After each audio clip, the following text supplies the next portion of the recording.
ചോദ്യം ഇങ്ങനെയാണ്: ക്ഷേത്രത്തിൽ ഞങ്ങൾ ചുറ്റുവിളക്ക് തെളിയിക്കാറുണ്ട്. ചിലർ പറയുന്നു ചുറ്റുവിളക്ക് വളരെ ഗുണകരമായിട്ടുള്ള കാര്യമാണെന്നും, ചിലർ പറയുന്നു അങ്ങനെയൊന്നുമില്ല, ചുറ്റുവിളക്ക് തെളിയിച്ചാൽ വലിയ നേട്ടമൊന്നും ഇല്ല എന്ന്. ഇതിലേതാണ് ശരി? ഇതിനെക്കുറിച്ചൊന്ന് പറഞ്ഞു തരാമോ? നമ്മുടെ ക്ഷേത്രങ്ങളിൽ അലങ്കാരത്തിൻ്റെ ഭാഗമായിട്ട് പല കാര്യങ്ങൾ ചെയ്യാറുണ്ട്. അതിലൊന്നാണ് ചുറ്റുവിളക്ക് തെളിയിക്കുക എന്നുള്ളത്. മുൻകാലങ്ങളിൽ നമുക്ക് ഇന്നത്തെ പോലെ വൈദ്യുത അലങ്കാര വിളക്കുകളൊന്നും ഇല്ലാത്ത കാലഘട്ടത്തിൽ ദീപപ്രഭയായിട്ട് ക്ഷേത്രം ഏറ്റവും ചൈതന്യവത്തായിട്ട് നമുക്ക് കാണപ്പെടാൻ വേണ്ടിയിട്ട് ചുറ്റുവിളക്കുകൾ തെളിയിക്കാറുണ്ട്.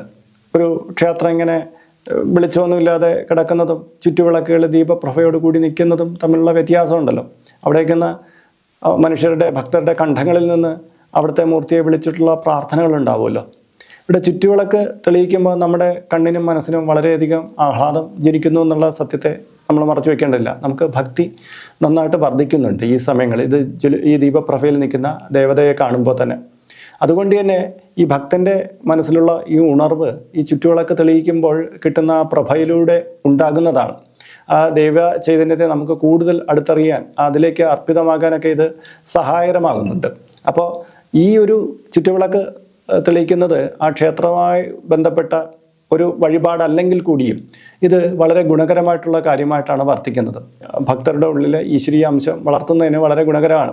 അങ്ങനെ ഭക്തരുടെ ഉള്ളിൽ ഈശ്വരീയ പ്രഭാവം കൂടി വരുമ്പോൾ എന്തെറ്റും? ഇനി എല്ലാ ക്ഷേത്രങ്ങളുടെ കാര്യത്തിലും ഇങ്ങനെയല്ല. ചില ക്ഷേത്രങ്ങളിൽ ചുറ്റുവിളക്ക് വഴിപാട് തന്നെ ഉള്ള ക്ഷേത്രങ്ങളുണ്ട്. അത് താന്ത്രികപരമായിട്ടുള്ള കാര്യമാണ്. അത് ആ ചുറ്റുവിളക്ക് തെളിയിച്ചു കഴിഞ്ഞാൽ ഇന്ന ഗുണം എന്ന് പറയുന്ന പല ക്ഷേത്രങ്ങളുണ്ട്.